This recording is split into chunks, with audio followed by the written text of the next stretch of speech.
Hello and welcome to No Rest for the Weekend, where we go behind the scenes and talk to the creators of independent entertainment.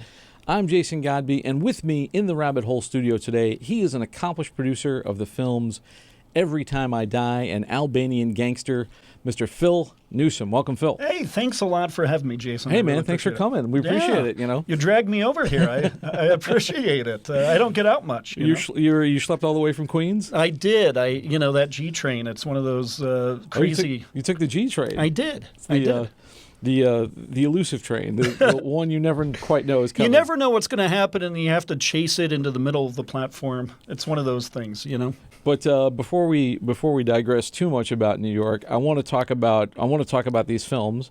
You actually have an upcoming slate of films. Yep. That is just redonkulous. Your IMDb chart is getting to be longer than my arm.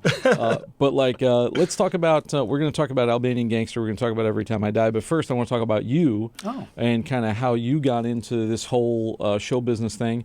How did you come to filmmaking, producing? What is your origin story, so to speak? I actually started out as an actor. And as I think a lot of people probably do, and I really fell in love with story. As an actor, it was a little bit different. I mean, I made a living, quote unquote, a living for a little while doing theater. I'm from Colorado, and children's theater was something I actually did for quite some time. And as I was acting, I started producing more and more. I was producing theater, and I moved to New York probably about 14 years ago now, actually as an actor, and probably 2 years into my New York acting experience, I was like, I don't want to act anymore. I started producing theater out here. I had a theater company for about 5 years, and we developed new work. It was called Artifacts Theater Company. And I really love the other side of the table. I started, it was one of those things where they say if you're not passionate about acting and you can find something else to do it. And that's basically what happened with me. I really started loving producing, and I did produce some films in Colorado as well as theater, but making that full-time transition, I had to tell people I'm not an actor anymore. I'm a producer now, and I transitioned into indie film probably really more full-time about 5 years ago, where I was like, I'm not doing theater. I don't know how to monetize theater. No one does. Yeah, but you could say that about independent film. I mean, there are challenges, as we'll probably talk about. Yeah. In terms of how do you monetize this. But I will say that, having something that you can sell like a product, is not that theater's not a product. But if you're doing an off-Broadway show for 30 people, it becomes difficult. Yeah, I've had a similar experience myself, and that has been a reoccurring motif, right. That's happened on this show where people start out. I think we kind of all start out on the performance side. That's the kind of thing. That's the carrot on the end of the stick that people kind of fall in love with. Like it drags you in, doesn't it? Yeah, and then you get the bug, and then you're sick forever. I know. So let's kind of get into these two films. Sure. We got a lot to talk about. We got a little bit of time to do it. Okay. You're rushing me out of here already, aren't you? Well, it's like a half an hour show. So. That's true. They rushed me out of here. Okay, gotcha. So let's talk about Every Time I Die and Albanian Gangster. Sure. I saw the trailers for both films. Couldn't be more different. Very different films, but they're both indie films. Yep. What can you tell us about them? Let's start with Albanian Gangster. Basically, the story is about this washed-up, middle-aged guy who used to be a gangster, and he gets released from prison. He lives in his mom's basement, and in his brain, he still thinks he's like this big, powerful gangster guy, this king of the Bronx, so to speak. And he ends up running into this informant who basically is the guy who put him into prison. And so a lot of the movie, as gangster movies are, is, spent trying to figure out a way to get to the rat, so to speak, the guy. Kind of a revenge story.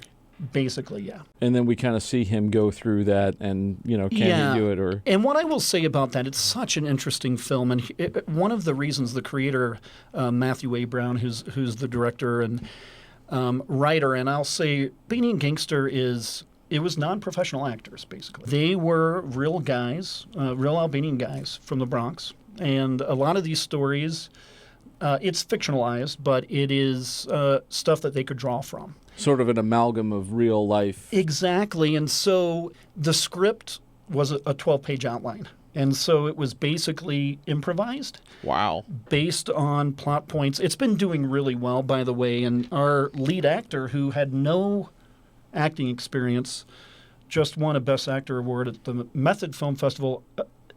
He tied, actually, him and Ethan Hawke got Best Actor award. So I find nice that company pretty to interesting. be in, man. Yeah, That's right? pretty good. We actually got into an AMC, one of those limited AMC theatrical releases where they actually look for indie films that are character-driven and different. They take maybe 4 to 6 films a year, so we're pretty happy about that. That's Albanian Gangster. What about Every Time I Die? Which is kind of like more of a science fiction, psychological thriller kind of vibe. It's a psychological thriller, completely different. Whereas Albanian Gangster was shot in 12 days, and we had a crew of like 6 or 7 people. Every Time I Die is totally opposite. We shot it in 36 days. Like a real film schedule. Like a real film. Nice. We shot it upstate for the most part. A lot of it's around a lake house. It's a psychological thriller. It's a possession story. Sam goes to this remote lake house with a group of friends. He gets murdered, and his soul basically travels into other people's body to kind of a revenge story, get to seek revenge on the murderer. But there's a lot of twists and turns that I can't really explain as psychological thrillers happen, and that's been doing really well. That's available right now on a lot of streaming. Nice.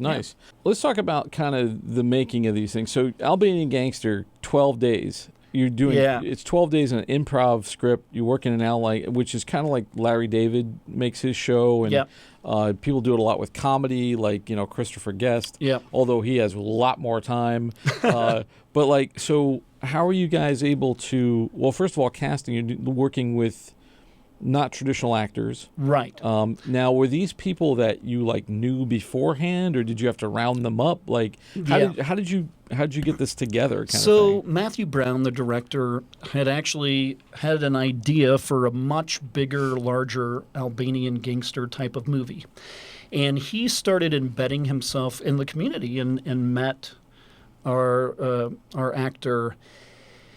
And so within that, he had decided, it's going to take me forever to make this $30 million Albanian gangster movie. That I could just cast you as the lead. You know the story well, and your buddies. Kind of don't fake it if you don't have to. Right. And he kept stressing, just be you. Just be real. What would happen in this situation if you did this? And that's how the kind of improvised nature of it. I will say that because they were not used to that kind of work schedule, the 12-hour days, it was definitely difficult. Yeah. And we were shooting overnights. It was in the Bronx. What was interesting about that is that, in a lot of films, you buy out, let's say if your location is a bar, you buy out a bar. In this situation, we had permission to shoot in different areas of Morris Park, the Bronx. But we didn't take over a bar. We would go in while there were real patrons, and we'd create a scene. So real run and gun type It's stuff. real run and gun, 6 to 7 crew members. I mean, almost docu-style. Right. Just raw and real, and the performances are really amazing. So that is basically – so there are challenges, obviously, with that. Yeah, of course. You can imagine. I will say that there are a few professional actors. Matthew, the director's wife, she is in it, and she was in the first Human Centipede movie. Oh, wow. Ashley C. Williams is her name. So with that, I mean, it's not traditional way of working, but you're almost benefiting from the run and gun style because it's supposed to be this raw kind of energy. It's a lot like Jon Favreau did Swingers, and it sounds very like 90s to me. Like it's got like that sort of 90s indie vibe. Yeah, to it. Totally. And you know what? I think that we get caught up with all of these, beautiful lighting and the lenses and the art direction. All that is great. But at the end of the day, it's the story. I mean, there's something that we captured with that, the rawness and just the uniqueness of it, that really works. And for Every Time I Die, it's like the opposite, because that does have the pretty cinematography. It really is. I mean, it is, and we that's shot like those. a movie Yep, kind of thing. It is. We shot those. That was the same summer in 2017. Albanian Gangster I shot first, and then probably a month or so later, we went into Every Time I Die. Wow. That is completely different. You're dealing with 30-some crew members. You're stunts and special effects and kids and underwater shots. I mean, there's a scene where we have a truck that veers off the road and goes into this lake and gets submerged, and that movie is under $1 million, but it is night and day different in terms of how we do I was that. just going to ask you, in terms of budgets, what is the difference between one and the other? Sure. I mean, Albanian Gangster, the production, the post cost more than the production side of it. Right. Because Yeah. you bang it out in less than 2 weeks kind of thing. Yeah, exactly. Whereas Every Time I Die also has that, but when you're shooting 36 days and you are paying all of your cast properly, with employee taxes and doing all of that stuff, and you're also, we had to house them. We're basically in the middle of nowhere, and there just happened to be a Jewish summer camp that was across the street from where we were. Where were you guys filming? In Wingdell, which is in Dutchess County. Okay. We're like 30 minutes from Poughkeepsie. We actually shot one scene at the Poughkeepsie train station, but it was a fascinating project and completely opposite, totally opposite. With Albanian Gangster, you've got the challenges of we don't have a lot of time, we don't have a lot of money. With this other, you've got the challenges of like, all right, we've got the time, we've got the people, but now like it's almost like we're playing on a different level.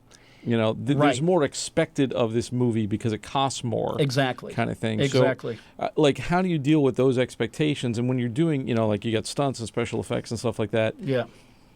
You can almost never have enough money for that. You really can't. And an under $1 million budget. So it's like, well, they had more money, but it's like you really don't. Comparatively speaking, the margin for error is not that big, I would imagine. No, and you actually can do a lot with 100,000, 200,000, under $1 million. You really can.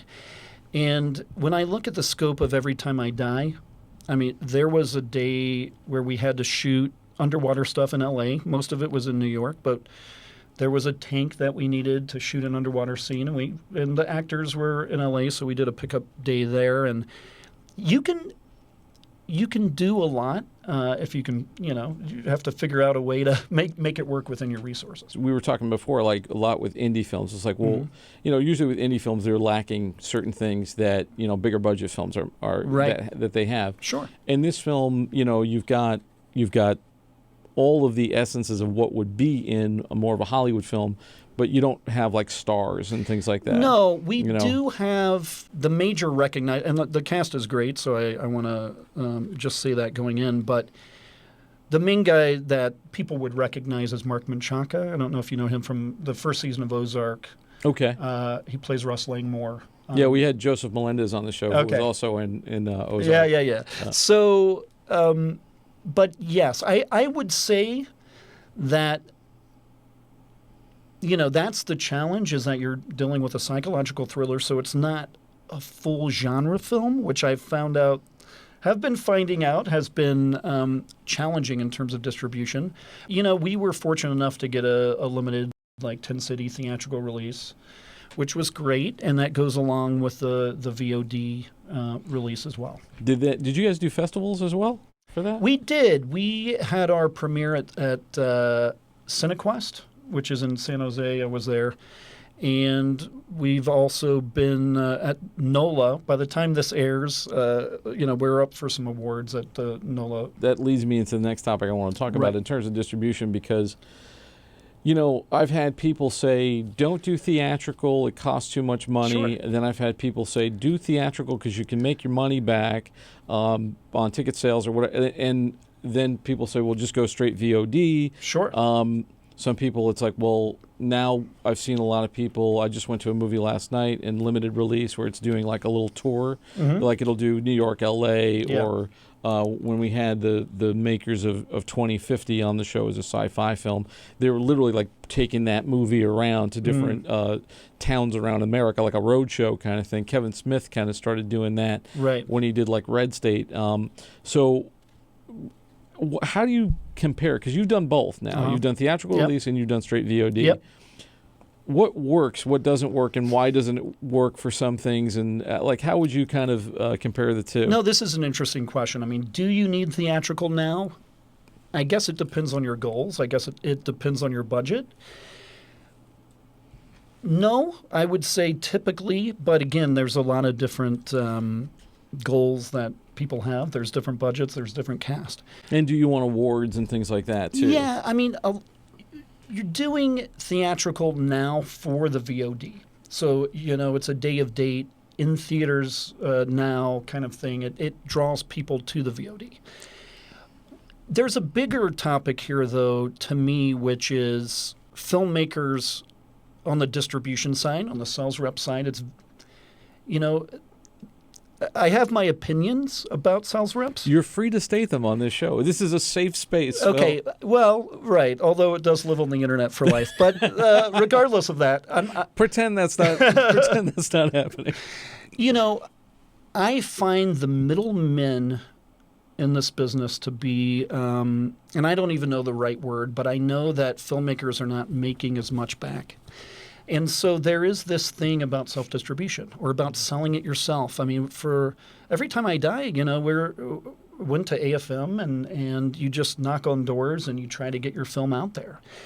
And I think that there's something to be said about cutting out sometimes the middleman, the sales reps who are making 30% and charging you marketing fees and don't necessarily give any accountability for where they've spent that marketing dollar. And I do think distribution is changing. Filmmakers are able to put their stuff out there by self-distribution, but the issue becomes if you put your movie on Amazon, who's going to watch it? If you're going to do a straight VOD thing, you still need the marketing. Yep. Like you still need to get the word out. But so you're key. saying that if you do theatrical along with that, the theatrical can help you. It can help you, Okay. but it is very costly. So like with Gravitas, I'm not going to get into the specifics of the deal, but, the money, some of the monies that we would make back on the movie would go, it's part of their marketing expense. Putting it into theaters. Right. So, which is great. I mean, we wanted it for exposure for the U.S., and then, international is different. We used it using a different sales rep. Yeah, that's a whole different thing, too, because even if you get distribution here, Right. that doesn't guarantee you're going to get distribution overseas. Exactly. And vice versa. And there's all the different territories, and there's... Because people do that as well. They're like, well, this movie is not really... Like when I interviewed Juan Castilla, he makes experimental films. Okay. Not a huge market for it here, but overseas there is a market. Okay. So you kind of have to realize that where you will sell better. Absolutely. Kind of thing. Absolutely. And this is one of the things that we've realized. It's, for instance, in genre films like horror movies, which I'm a big fan of, there's like China doesn't necessarily believe in ghosts. Or not that they don't believe in it, but they have censorships and things. And so you have to also know, like, where does your film fit? What market? What is the, like you were saying. Right, and nobody teaches you any of this stuff in film school. It's not part of the curriculum, and it should be. It should be like, well, I mean, I don't think, and chime in on this as well, because Sure. I've heard people say, oh, just find out what's selling and make one of those kind of thing, and then you'll get distribution. I don't necessarily believe in that because I think it's kind of working backwards, and I think creatively you're going to shoot yourself in the foot. Right. But who knows? Maybe it works for some people, Yeah, there's not a cookie cutter method. There's not a special button that we can press to say, here's the exact formula. Right. But I think you can do research and you can say, is my very personal movie about my childhood and all of this stuff going to if that's what you want to do, you want to sell it, is that going to work as well as, X, Y, and Z? Right. It's not going to be Paranormal Activity 7. Right.